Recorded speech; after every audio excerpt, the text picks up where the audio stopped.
Hey gang, Eddie Aver at Southeastern Louisiana University talking about motor learning. This is the third of three short lectures about the relationships between practice and achievement.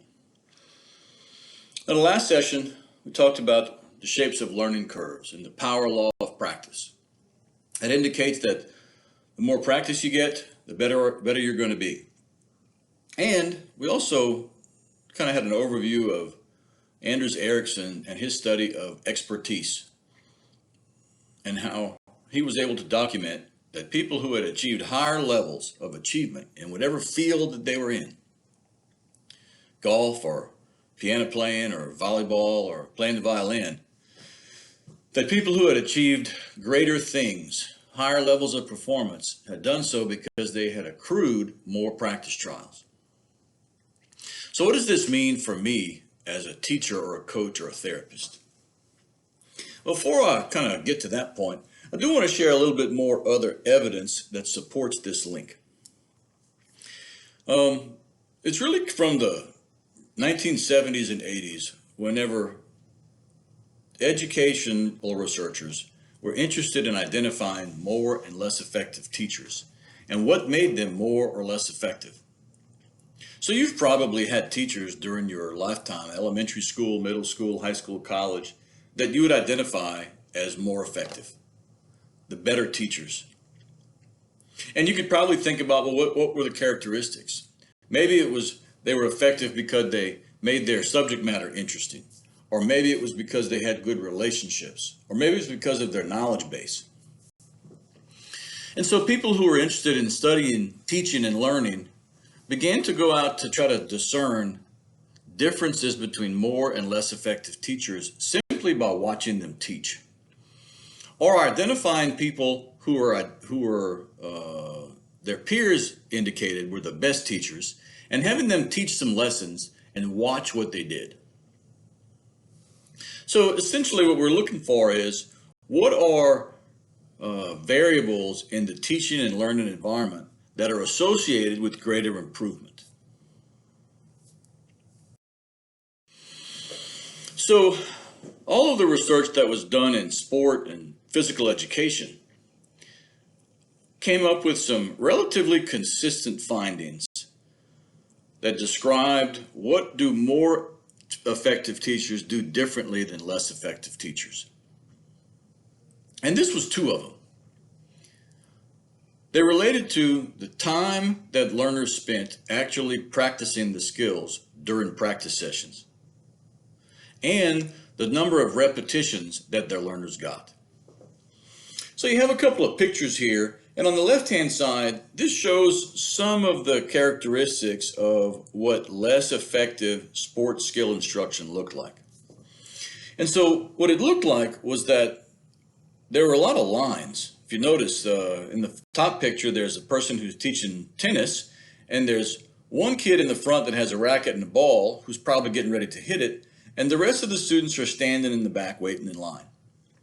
Similarly, in the other picture of the physical education instruction, basketball is going on. There's a coach way on the left, and he's got a player or two who is actually practicing the skill, and the other students are standing in line. So whenever you examine what do students do in these classes, they spend a lot of time standing in line and not a lot of time actually performing the skill. On the right-hand side, there are some pictures of more effective teachers' lessons. And what you'll notice is that there aren't a lot of kids standing in line here, that lots of the learners are actually performing the skills that they are trying to learn. A lot of kids are throwing, or a lot of kids are hitting. So one of the differences between more and less effective teachers was time. How did learners actually spend their time? Did they spend their time listening and watching or standing in line, or did they actually spend time practicing the skills? The second characteristic was related to it, and it had to do with how many actual practice trials did the learners get. So in this research, they would videotape all of the lessons, and then they would watch the tapes over and over and over and count exactly how many practice repetitions did each of the learners get. And in some of the lessons of the less effective teachers, their learners actually got to do the skill, hit the tennis ball, throw the baseball, dribble the basketball, very few times. Whereas the more effective teachers, their learners got lots and lots and lots of repetitions. So we were able to differentiate more and less effective teachers, and one of the key characteristics was simply related to practice time and the number of repetitions that their learners got. So this is an overview of 3 of those characteristics. Characteristics differentiating more from less effective teachers or instructors or coaches. More effective teachers have their learners spend more time during the lesson actually practicing the skills. So they had things set up. They had the apparatus set up, the equipment was set up. When learners got there, they quickly began to practice the skills and didn't spend a lot of time getting ready, arranging things, standing in line. The other 2 are related to practice trials. And so one characteristic was that more effective teachers, their students just simply performed more practice trials. That if they were throwing bean bags at a target, they got 40 or 50 reps. Whereas people who were less effective, the learners stood in line a long time and only got to do a few practice trials. The third characteristic has to do with the number of successful trials, or as we will see later on, characterized as what's called high quality trials. Because when you watch a learner practicing a skill, are they practicing a skill that's at an appropriate level of difficulty for them? Or is the task too hard or too easy? Ideally, learners will be practicing a skill at an appropriate level of difficulty. So if we're learning to throw bean bags at a target, the distance away from the target that the learner is standing, or the size of the target, or the type of throw was adjusted for that learner, as opposed to them performing a task that was very, very easy or very, very hard.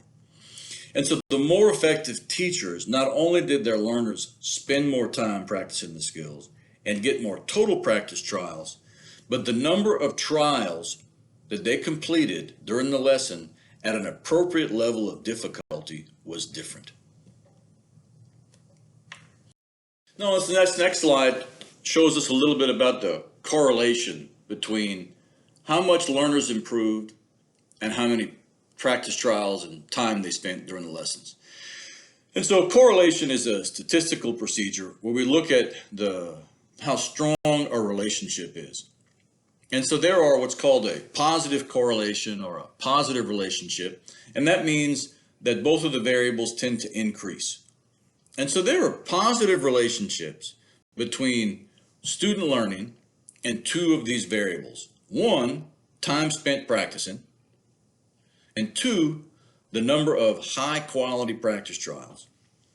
So simply put, learners who make greater gains in skill development, if they're learning to do cartwheels, and I want to measure how much improvement a learner made doing cartwheels, what we found out was that there was a strong relationship between their improvement and how much time they spent practicing and the number of high quality practice trials. Again, practicing a drill or an activity that was at an appropriate level of difficulty. And this actually was the strongest relationship to achievement.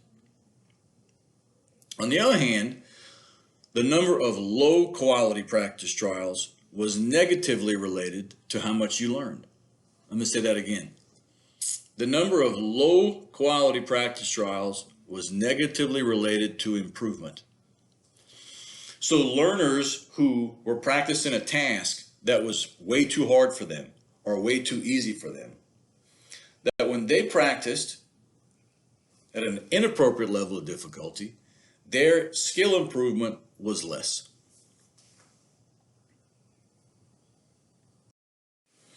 So what does all of this mean for me as a practitioner, as a teacher or a coach or a therapist or a trainer, that if I want my learners, my clients, of course, to improve, and I know some things about how the shapes of learning curves look. On this slide here, the power law of practice, right? The more I practice, the better I'm going to get. If I know that as an instructor or a trainer or a therapist, what it means for me is that practice reps matter. I only have a certain amount of time to work with my athletes or my students or my clients. I only have you 2 hours, a week. Well, what are we going to do during those 2 hours? What the literature tells us is that I need to maximize the time that my athletes or students or clients actually practice the skills and have an opportunity to gain more practice repetitions. I need to maximize practice reps during the given time that I have. And I also need to understand this idea of high quality repetitions. I need to be able to design instruction in such a way that my learners are practicing a task that's the appropriate level of difficulty for them, which means I have to think about how do I make a task harder or easier so that I can create a task for them that's the right level of difficulty. So this has to do with planning. I need to have my equipment ready when people arrive. I need to not waste a lot of time. I need to quickly get my learners or my clients or my athletes involved in the activity, and I need to somehow create a practice schedule that allows them to get lots and lots and lots of repetitions, because I want them to be further along the learning curve at the end of the session.